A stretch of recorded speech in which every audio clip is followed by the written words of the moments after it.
Le planteo de entrada que empecemos por esta información en concreto. ¿Este ataque aéreo de los paramilitares contra Puerto Sudán significa algún tipo de punto de inflexión en el transcurso de esta guerra? Hola, muchas gracias por la invitación. Y sí, efectivamente, este ataque marca un cambio en la forma en la que se había desarrollado la guerra en los últimos meses, en particular, porque el puerto había sido controlado desde el inicio de la guerra en 2023 por las Fuerzas Armadas sudanesas.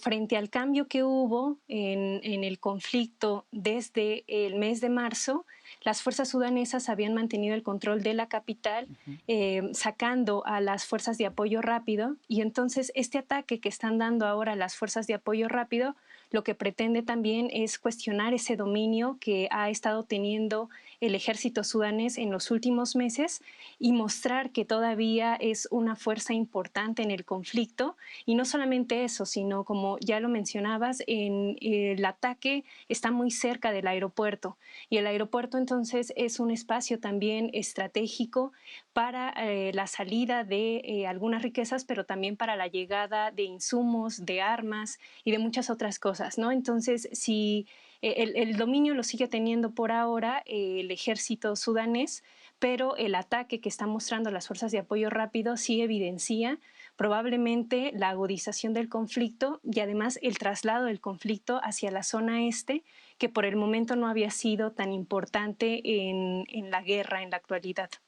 Claro, precisamente hablemos de en qué zonas del país se puede decidir esta guerra en términos militares. Como usted lo mencionaba, en el mes de marzo el ejército regular había ido retomando partes de la capital. Ahora usted señala que los paramilitares se desplazan hacia el este. ¿Dónde estarían las líneas de frente, digamos, más determinantes para esta guerra? La zona más importante había estado ubicada en la capital, en Jartum, pero también en la zona sur y la zona occidental, las regiones de Darfur, también de Kordofán, que además son regiones donde hay riquezas importantes como el oro, ¿no? El oro también ha sido uno de los elementos que ha permitido que ambos grupos se armen, particularmente los paramilitares, pero ahí es donde se había estado concentrando la guerra.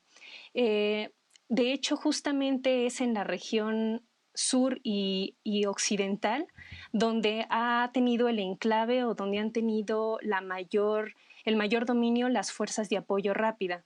Es en esta zona donde mantienen un control, y a pesar de que las fuerzas del ejército sacaron o expulsaron a estas fuerzas de apoyo rápido de la capital de Jartum, han mantenido su bastión, sobre todo en Darfur, es donde tienen ahí la preeminencia.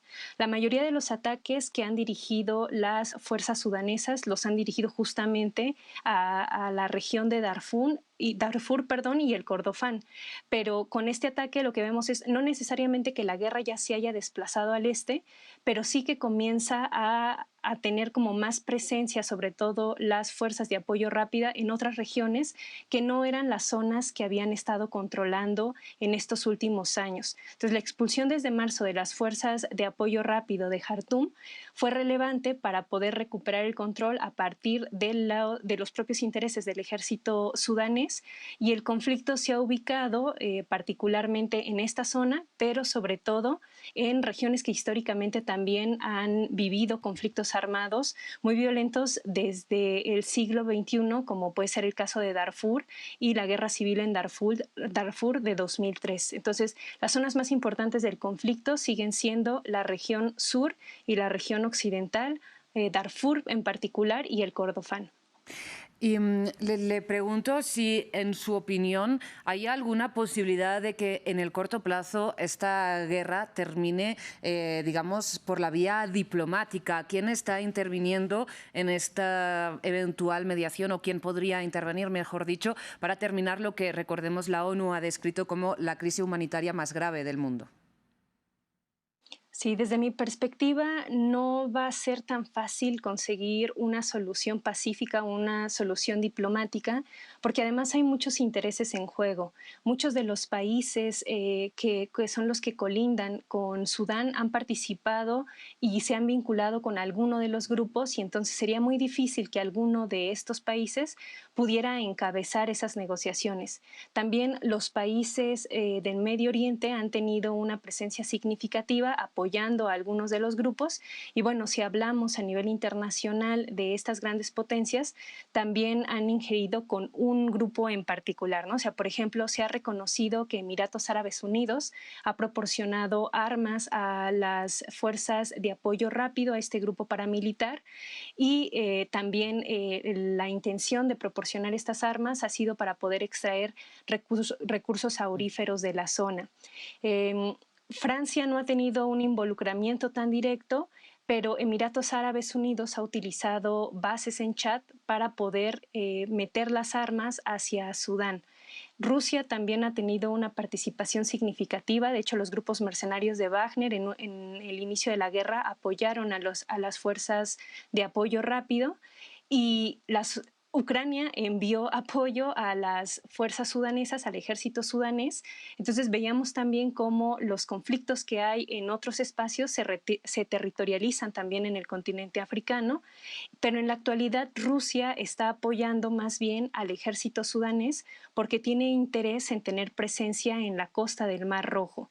Sin embargo, hay armas que están fluyendo desde diferentes países hacia esta región en particular y entonces identificar un país que pudiera apoyar a la negociación me parece que es complicado por todos estos intereses que ha habido de estos diferentes sectores y bueno, también la inacción que ha habido en realidad de la sociedad internacional. Se habla y se señala que es una de las crisis humanitarias, como lo veíamos al inicio del noticiero con Palestina, más profundas de los últimos años, pero en realidad no ha habido una acción directa o no ha habido un intento tampoco de generar un cambio. Entonces me parece que con este ataque también lo que vemos es que se puede prolongar el conflicto.